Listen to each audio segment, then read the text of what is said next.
Obutambi bwa bash obw'ekiseegu bufulumye. Imbu obutambi bwa bash wa Mickey obw'ekiseegu ntegeeza nudes bufulumye buli ku internet buseeyeeya.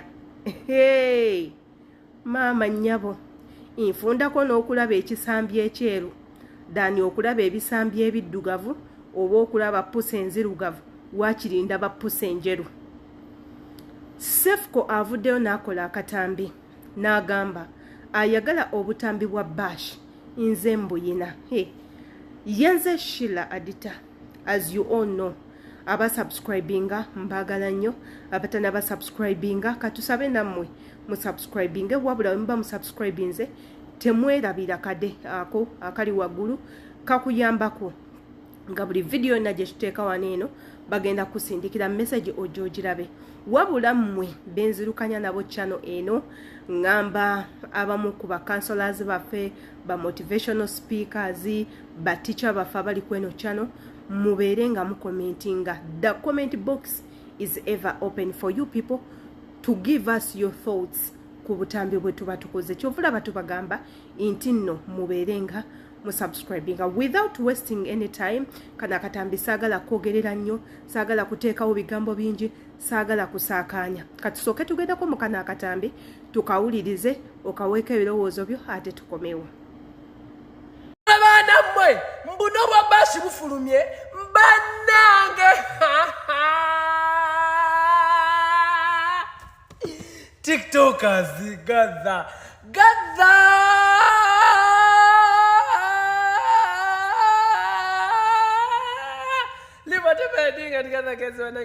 for some lugambo banange nze banange njagala kuwummula nkoye mpulira speed ya 2024 entwala speed banange ani abutadde obuki musanga wa lero banange Mickey wakutukuba masasi bana mmwe oli ku Telegram tona downloadinga Telegram duka bunnambiro downloadinga Telegram ongateko mbere nga nkuweereza link eyo paka kuwulira bubi anti Mickey yangambye muogereko munnange sijja kumwogerako ngate mukazi wali kama ulire wali munaye no nyongera bajukiza amawulire agaaliwo emabega kaawo bashi yakolako obwenzi oluvannyuma lw'okuva ewa Mickey seems too funny n'agenda ew'omwami gwe bayita Shafik Shoes mumanyi nnyo ku nabukeeraawo mu basement edduuka liri awo wansi nga wakatandika okukkirira opposite park empya ng'agenda seba akwata ki ng'akwata omusajja abekisi ng'abeeyagala ng'avaayo atukolera ne video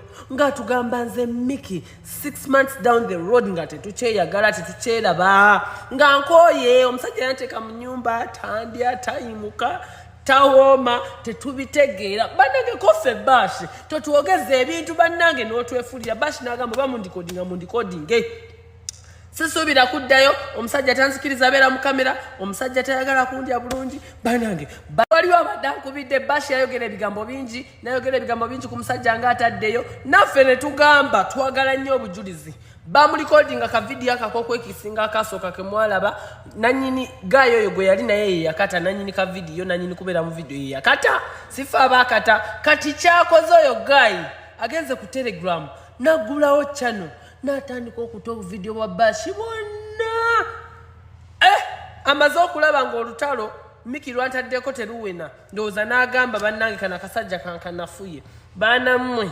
bashi yabala Mickey alya bulungi mukkiriza omanyi akusinga abakusinga yadde alya bulungi olemwa mbo tayimuka mbo wavayagula mbo dakiika 2 ne bannaye basho olina olugambo kola ku muno omugambe banange basho olina olugambo toddamu kwogera ku bbaawo. Anyways, bino nkimanyi saawa zino biyinza okukyakalanya bashi ne Mickey nze sandi byogeddeko singa Mickey teyayogera ku nsonga zaali wange nengeri gyateeka ennyindo ye mu bizinesi yange ate ndi wa lugambo nange nzikirizibwa oteeka ennyindo yange mu bizinesi ye si bwe kiri atakulekera naye tomulekera ennyanja okutomira dduka oyasamaki naawe toyasaamirira tunulanga gwe bamalidde mu kamwa dduka downloading Telegram mbere nga nkuteerako linki eya bash ng'olaba ku byakabi bya bash olabe bash wakola content ow'amaanyi olabe bash wa making a Mickey seems too funny famous bannange fe ba single life tufudde bakadama tufudde bannange bashi wabala wabala Miki paka kuwulira bubi walinye tokota Miki. In fact wagenze okumbukira nga ndudde okukola entalo kati mpulira binyo. Oyo nno ye doctor momwe n'ababadde tebamumanyi oba namwe abamumanyi naye nga mumubulamu. Ye doctor avuddeyo n'akola akatambi ako by the way katambudde nnyo ku mikutu gya social media n'ategeeza abantu nti nno ebifaananyi n'obutambi bwa mukazi wa Miki gwe bayita Bash wa Miki abuyina era nga yabufulumiza dda era n'akubiriza n'abantu abaagala okulaba obusingawo kw'obwo bagende ku mukutu gwe omulala gy'agenda obbateera linki gye bagenda okuba nga bekkaanya obutambi obwo. Now I don't know kino sikyogera mutima mubi nga Adita no wabula nkyogera to every girl child. Inze Adita abavubuka nga Sefuko bansina saagala kubalaba wantu wonna era singa mbadde n'amaanyi mu ggwanga lyaffe erya Uganda that boy would have died in jail.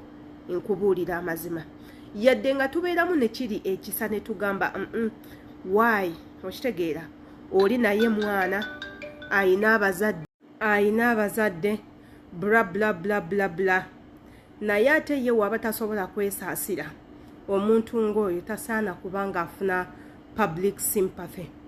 Without wasting any time katugendeko mu katambi akavuddeko emberebezi. Kana akatambi tugendagenda mu katambi ka Miki Seems Too Funny ebintu bye yakozesezza oba ekyaviiriddeko Sefuko okubanga anoonyereza ku mukazi wa Miki n'okutuuka okufuna obutambi bw'ekiseegu. I know you're going to be asking yourself so many questions. Where did Sefuko get all these nudes? Where did Sefuko get all this sex tape? Why is Sefuko so interested in Miki's relationship?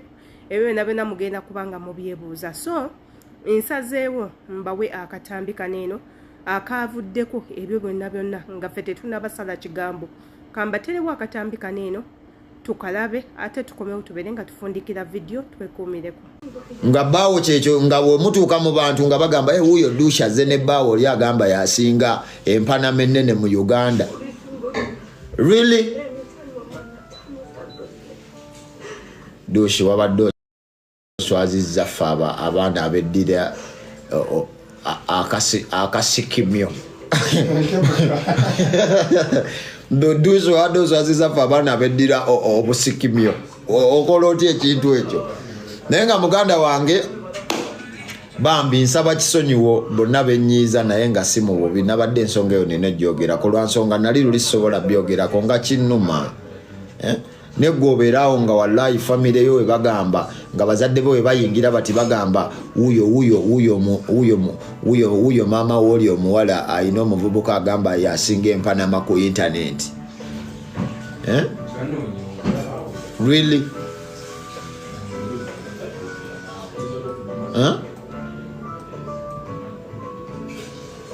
So bambi si mu bubi wabaawo ekiganye Dushi tudduukirire tujja kuba weetuli naye for now togeza n'oddayo ate eri kuba woddayo ogenda bo tuswazizza nnyo. Ogenda bo tuswazizza nnyo lwa nsonga bagenda kutuvuma. Olaba batuvuma essaawa eno nga tonnaddayo kati bw'okola enso binoddayo omukulu oyo sewandagire nga mukambwe.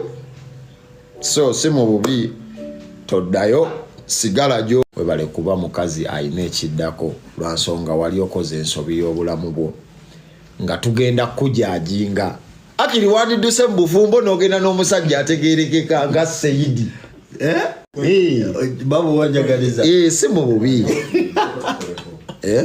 nga Seyidi naye wali osuddewo obufumbo ate n'ogenda omuganda kyayita enkwezenge twaziyitanga mbutyatya. Embutyatya kati Dushi mukazi watu wali ogeze n'embutyatya naye kyakabi nnyo mwana. Webale kuyigira mu nsobi zo. Webale kuyigira mu nsobi zo. Webale kuyigira mu My friend likes you. Muwe sefuko. My friend likes you. So, ensonga endese leero mwana yakubuulirira lwa nsonga tuzze mwaka mupya. Doshi yandigeze nako. I know. Yakolamu ensobi. So, kindese leero mwana kubuulirira naddala baganda baffe mu abawala abagenda otukutula emitima mu bintu byemukola. So mwana muwala webale kukola kintu kisinga bulungi mu bulamu. Ebintu webitowe byatandise, which I think inti Sefco is wrong this time round. Elanga, I don't expect any woman to take Sefco's side because Mickey's video was very clear. Is a man that wished a young girl a happy future.